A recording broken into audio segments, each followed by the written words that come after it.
వల్లీదేవిని వివాహం చేసుకోవాలని సుబ్రహ్మణ్యేశ్వర స్వామి ఎంతో ప్రయత్నించారు. కానీ వల్లీదేవి ఎప్పుడు సుబ్రహ్మణ్యుడితో మాట్లాడేది కాదు. ఆమె ఒక గిరిజన నాయకుడు, అంటే అరణ్య ప్రాంతంలో ఉండేటటువంటి శబరులు బోయవాళ్ల రాజు యొక్క కుమార్తెగా అవతారం తీసుకుని వచ్చింది. ఈయనేమో దేవసైన్యానికి అంతటికీ అధ్యక్షుడు, మెరుపు తీగలా ఉండేవాడు. ఈయన వస్తే ఆవిడ చూసేది కాదు, వెళ్ళిపోయేది. బాబాయ్ అంతంత పెద్దవాళ్ళు మనకెందుకని వెళ్ళిపోయేది. సుబ్రహ్మణ్యుడికి ఆవిడ్ని వివాహం చేసుకుందామని కోరిక. అసలు మాట్లాడదామంటే మాటే మాట్లాడదు. ఎలా? అన్నయ్యని అడిగాడు. అన్నయ్య ఎలా అన్నయ్య, అసలు నాతో మాట్లాడదు, వల్లీదేవిని వివాహం చేసుకోవాలనుకుంటున్నాను అన్నయ్య అన్నాడు. విఘ్నేశ్వరుడు ఆలోచించి అన్నాడు, నీ కోరిక తీరేటట్టుగా నేను చేస్తాను, నన్ను పూజ చెయ్యాలి. ఒక్క నమస్కారం చేశాడు అన్నయ్యకి, ప్రదక్షిణం చేసి. నేనున్నాను కదరా, నువ్వు వృద్ధ బ్రాహ్మణ రూపంలో వెళ్ళక్కడి నించో అన్నాడు.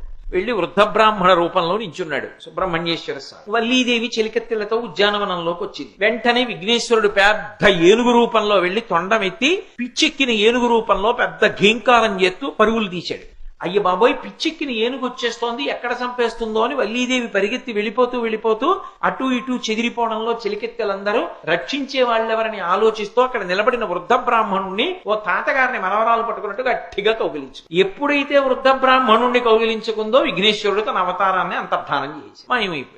ఈవిడ ఏనుగు ఘీంకారం వినపట్టలేదని భయం తగ్గి కళ్ళు తెరిచి చూసేటప్పటికీ వృద్ధ బ్రాహ్మణుడు సుబ్రహ్మణ్యుడు అయిపోయాడు. ఆ తర్వాత వల్లీ కళ్యాణం అయిపోయింది. వల్లీ దేవసేన సమేత సుబ్రహ్మణ్యేశ్వర స్వామి వారు అయిపోయారు. ఇప్పుడు సుబ్రహ్మణ్యేశ్వర స్వామికి వల్లీ కళ్యాణంలో ఉపకారం చేసిన వాళ్ళు ఎవరు? విఘ్నేశ్వరుడే. చతుర్ముఖ బ్రహ్మ గారు సృష్టి ప్రారంభం చేసే ముందు మొట్టమొదట ఎవరిని పూజ చేస్తాడంటే విఘ్నేశ్వరుణ్ణి. ఇంద్రాది దేవతలు ఎప్పుడైనా ఎక్కడైనా ఏదైనా దండయాత్ర చెయ్యాలంటే ఆదౌ పూజ్యో గణాధిప, మొట్టమొదటి పూజ ఎవరికి చేస్తారంటే విఘ్నేశ్వరుడికే.